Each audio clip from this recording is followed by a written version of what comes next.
Item ಯಾವುದೇ ಇರಲಿ try ಮಾಡಿ ಆಚಿ ಚಿಕನ್ ಮಸಾಲಾ. ಆಚಿ ಚಿಕನ್ ಮಸಾಲಾ. ಹಾವೇರಿಯಲ್ಲಿ ಇವತ್ತು ಕಾಂಗ್ರೆಸ್ಸರ ಸಾಧನಾ ಸಮಾವೇಶ ಇದೆ.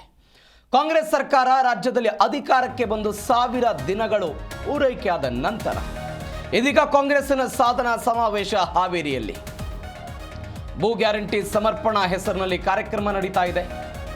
ಸಮಾವೇಶದಲ್ಲಿ 1 ಲಕ್ಷ ಜನರಿಗೆ ಹಕ್ಕುಪತ್ರವನ್ನು ಕೊಡಲಾಗುತ್ತೆ. ಭೂ ಗ್ಯಾರಂಟಿ ಸಮರ್ಪಣಾ ಹೆಸರಿನಲ್ಲಿ ಈ ಕಾರ್ಯಕ್ರಮ 1 ಲಕ್ಷ ಜನರಿಗೆ ಹಕ್ಕುಪತ್ರ ವಿತರಣೆ ಆಗುತ್ತೆ.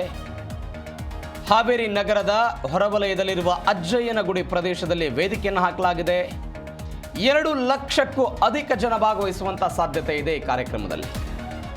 ಕಾಂಗ್ರೆಸ್ನ ಸಾಧನಾ ಸಮಾವೇಶ ಇದು.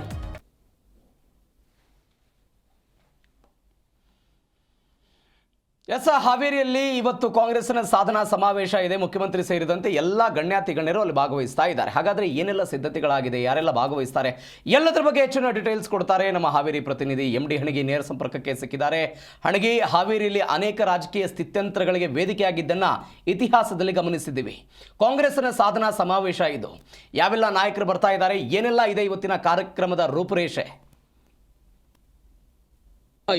ಪ್ರವೀಣ, ಉತ್ತರ ಕರ್ನಾಟಕದ ಹೆಬ್ಬಾಗಿಲು ಅಂತಾನೆ ಹೆಸರುವಾಸಿಯಾಗಿರುವಂತಹ ಹಾವೇರಿ ಜಿಲ್ಲೆಯಲ್ಲಿ ಅದು ಐತಿಹಾಸಿಕ ಕ್ಷಣಕ್ಕೆ ಈಗಾಗಲೇ ಮುನ್ನಡೆ ಬರ್ತಕ್ಕಂಥದ್ದು. ಅಂದ್ರೆ ಕಾಂಗ್ರೆಸ್ ಸರ್ಕಾರ 1000 ವರ್ಷಗಳನ್ನ ಪೂರೈಸಿದ ಹಿನ್ನೆಲೆಯಲ್ಲಿ ಬೇರೆ ಬೇರೆ ಅಂದ್ರೆ ರಾಜ್ಯದ ಪ್ರತಿಷ್ಠಿತ ಅಂದ್ರೆ ಕೇಂದ್ರ ಬಿಂದುವಾದಂತಹ ಹಾವೇರಿ ಜಿಲ್ಲೆಯಲ್ಲಿ ಈ 1000 ದಿನದ ಸಮಾವೇಶ ಮಾಡಬೇಕು ಅನ್ನುವಂತ ರೀತಿಯಲ್ಲಿ ಕಾಂಗ್ರೆಸ್ ನಾಯಕರು ಪ್ಲಾನ್ ಮಾಡಿದ್ರು. ಅದೇ ರೀತಿಯಾಗಿ ಇವತ್ತು 1000 ದಿನ ಅಂದ್ರೆ ಭೂ ಗ್ಯಾರಂಟಿ ಅನ್ನುವಂತ ಟ್ಯಾಗ್ ನಲ್ಲಿ ಅಡಿಯಲ್ಲಿ ಇವತ್ತು ಕಾಂಗ್ರೆಸ್ ಸರ್ಕಾರದ ನಾಯಕರು ತಮ್ಮ 1000 ವರ್ಷವನ್ನ ಪೂರೈಸಿದ ಹಿನ್ನೆಲೆಯಲ್ಲಿ ಹಕ್ಕುಪತ್ರ ಅಂದ್ರೆ 1 ಲಕ್ಷ ಜನರಿಗೆ ಹಕ್ಕುಪತ್ರ ವಿತರಣೆ ಮಾಡುವಂತಹ ಪ್ಲಾನ್ ಗೆ ಮುಂದಾಗಿರ್ತಕ್ಕಂಥದ್ದು. ಅಂದ್ರೆ ಇಂದಿನ ಅಂದ್ರೆ ಉಳುವವನೇ ಭೂಮಿಯ ಒಡೆಯ ಅನ್ನುವಂತ ರೀತಿಯಲ್ಲಿ ಏನು ಇಂದಿರಾ ಗಾಂಧಿ ಅವರು ಮಾಡಿದ್ರು, ಅದೇ ರೀತಿಯಾಗಿ ಸಿದ್ದರಾಮಯ್ಯ ಸರ್ಕಾರದಲ್ಲಿ ವಾಸಿಸುವವನೇ ಮನೆಯ ಒಡೆಯ ಅನ್ನುವಂತ ರೀತಿಯಲ್ಲಿ 1 ಲಕ್ಷ ಜನರಿಗೆ ಈಗ ಏನಂದ್ರೆ ಹಕ್ಕುಪತ್ರವನ್ನ ವಿತರಣೆ ಮಾಡ್ತಕ್ಕಂಥದ್ದು. ಈ ಸಂದರ್ಭದಲ್ಲಿ ಸುಮಾರು 2 ಲಕ್ಷಕ್ಕೂ ಅಧಿಕ ಜನರು ಅಂದ್ರೆ ಹಾವೇರಿ ಜಿಲ್ಲೆಯ ಹೊರವಲಯದಲ್ಲಿ ಇರತಕ್ಕಂತ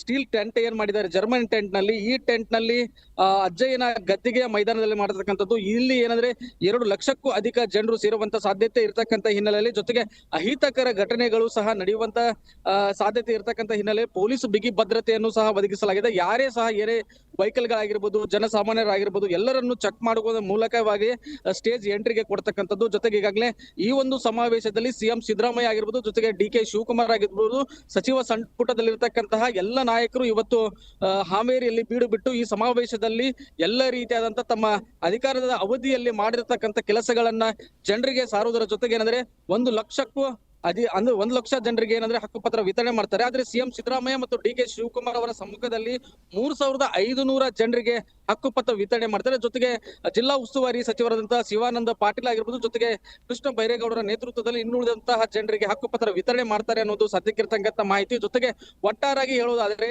ಹಿಂದೆ ದಾವಣಗೆರೆಯಲ್ಲಿ ಏನು ಸಿದ್ದರಾಮೋತ್ಸವ ಮಾಡಿದ್ರು, ಅದೇ ರೀತಿಯಾಗಿ ಹಾವೇರಿ ಜಿಲ್ಲೆಯಲ್ಲಿ ಭೂ ಗ್ಯಾರಂಟಿ ಸಮಾವೇಶ ಮಾಡ್ತಾ ಇದ್ದಾರೆ. ಜೊತೆಗೆ ಸಿದ್ದರಾಮಯ್ಯ ಅವರ ಶಕ್ತಿ ಪ್ರದರ್ಶನ ಮಾಡ್ಲಿಕ್ಕೆ ಇದೊಂದು ನಾಂದಿ ಹಾಡುತ್ತಾ ಅನ್ನುವಂತ ಪ್ರಶ್ನೆ ರಾಜಕೀಯ ವಲಯದಲ್ಲಿ ಸಹ ಏನಾದ್ರೆ ಕೇಳಿ ಬರ್ತಾ ಇದೆ. ಒಟ್ಟಾರೆಯಾಗಿ ಹೇಳೋದಾದ್ರೆ ಇವತ್ತು ಹಾವೇರಿ ಜಿಲ್ಲೆಯಲ್ಲಿ ಎಲ್ಲ ನಾಯಕರು ಬೀಡು ಬಿಟ್ಟು ಜನರಿಗೆ ಯಾವ ರೀತಿಯಾದಂತಹ ಕೆಲಸಗಳನ್ನ ಮಾಡಿದ್ದಾರೆ, 1000 ವರ್ಷದಲ್ಲಿ ಯಾವೆಲ್ಲ ಕೆಲಸಗಳನ್ನ ಆಗಿದೆ, ಮುಂದೆ ಯಾವ ರೀತಿಯಾದಂತಹ ಯೋಜನೆಗಳನ್ನ ಜನರಿಗೆ ಕೊಡ್ತೇವೆ ಅನ್ನುವಂತ ರೀತಿಯಲ್ಲಿ ಕಟ್ಟುನಿಟ್ಟಾಗಿ ಜನರಿಗೆ ಸಾರುವುದರ ಮೂಲಕ ಮತ್ತೊಮ್ಮೆ ಅಂದ್ರೆ ಕಾಂಗ್ರೆಸ್ ಸರ್ಕಾರದಲ್ಲಿ ಯಾವುದೇ ರೀತಿಯಾದಂತಹ ಗೊಂದಲಗಳ ಇಲ್ಲ ಅನ್ನುವಂತ ರೀತಿಯಲ್ಲಿ ಮತ್ತೊಮ್ಮೆ ಸಾರುವಂತ ಪ್ರಯತ್ನಕ್ಕೆ ಈ ಬಾರಿ ಮುಂದಾಗಿರ್ತಕ್ಕಂಥದ್ದು ನಿಜಕ್ಕೂ. ಜೊತೆಗೆ ಏನಂದ್ರೆ ಈಗಾಗಲೇ CM ಸಿದ್ದರಾಮಯ್ಯ ಅವರು ಮತ್ತೆ ಯಾವ ರೀತಿಯಾದಂತಹ ಯೋಜನೆಗಳನ್ನು ಕೊಡ್ತಾರೆ ಅನ್ನೋದು ಜನರ ನಿರೀಕ್ಷೆ ಇದೆ. ಜೊತೆಗೆ ಒಟ್ಟಾರೆಯಾಗಿ ಹೇಳೋದಾದ್ರೆ ಇದು ಸಿದ್ದರಾಮಯ್ಯ ಜೊತೆಗೆ ಕಾಂಗ್ರೆಸ್ ಸರ್ಕಾರಕ್ಕೆ ಶಕ್ತಿ ಪ್ರದರ್ಶನದ ಸಮಾವೇಶ ಅಂದ್ರೆ ತಪ್ಪಾಗ್ಲಿಕ್ಕಿಲ್ಲ ಪ್ರವೀಣ್. ಈಗ ಓಕೆ ಅಣಿಗೆ, ಥ್ಯಾಂಕ್ ಯು ನಿಮ್ಮೆಲ್ಲ ಡೀಟೇಲ್ಸ್ಗೆ.